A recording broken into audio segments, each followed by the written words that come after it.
Iniligtas ni Saul ang lungsod ng Jabes. 11 kabanata. Nang panahong iyon, pinaligiran ni Nahash na hari ng mga Amonita at ng mga kasama niyang sundalo ang lungsod ng Jabes Gilead. At sinabi ng mga mamamayan ng Jabes sa kanya, "Gumawa kayo ng kasunduan sa amin, at magpapasakop kami sa inyo." Sumagot si Nahash, "Payag ako sa isang kondisyon. Dudukutin ko ang kanang mata ng bawat isa sa inyo para mapahiya ang buong Israel." Sinabi ng mga tagapamahala ng Jabes, "Bigyan mo kami ng 7 araw para maikalat ang mensaheng ito sa buong Israel. Kung walang tulong na darating sa amin, susuko kami sa inyo."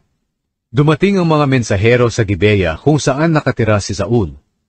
Nang sabihin nila sa mga tao ang sinabi ni Nahash, humagulgol ang lahat. Nang oras na iyon, pauwi si Saul galing sa bukid niya na hinihila ang kanyang mga baka. Nang marinig niya ang iyakan, nagtanong siya, "Ano ang nangyari? Bakit nag-iiyakan ng mga tao?" Kaya sinabi ng mga tao sa kanya ang mensahe ng mga taga-Jabes. Nang marinig ito ni Saul, napuspos siya ng Espiritu ng Diyos at nagalit siya ng matindi. Kumuha siya ng 2 baka at pinaghihiwa niya ito. Pagkatapos, ibinigay niya ito sa mga mensahero.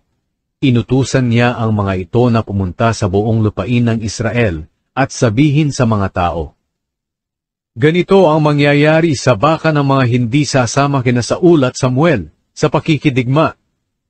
Niloob ng Panginoon na magkaroon ng takot ang mga Israelita kay Saul, kaya sumama sila sa kanya. Tinipon sila ni Saul sa Bezek. 300,000 ang galing sa Israel, at 30,000 ang galing sa Huda.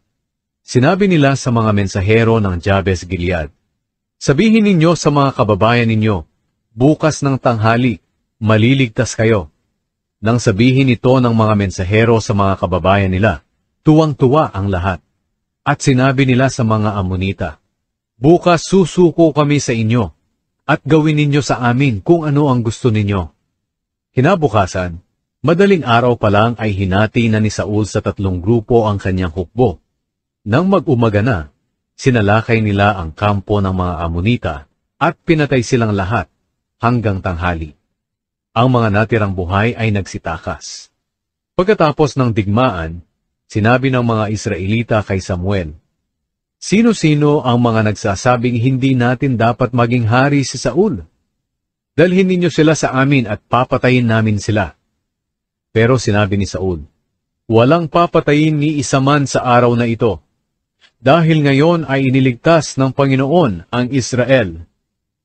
Sinabi ni Samuel sa mga tao, "Pupunta tayo sa Gilgal at muli nating ipahayag si Saul bilang hari natin." Kaya pumunta silang lahat sa Gilgal, at pinagtibay ang pagiging hari ni Saul sa presensya ng Panginoon. Nag-alay sila roon ng mga handog para sa mabuting relasyon, at nagkaroon sila ng malaking pagdiriwang.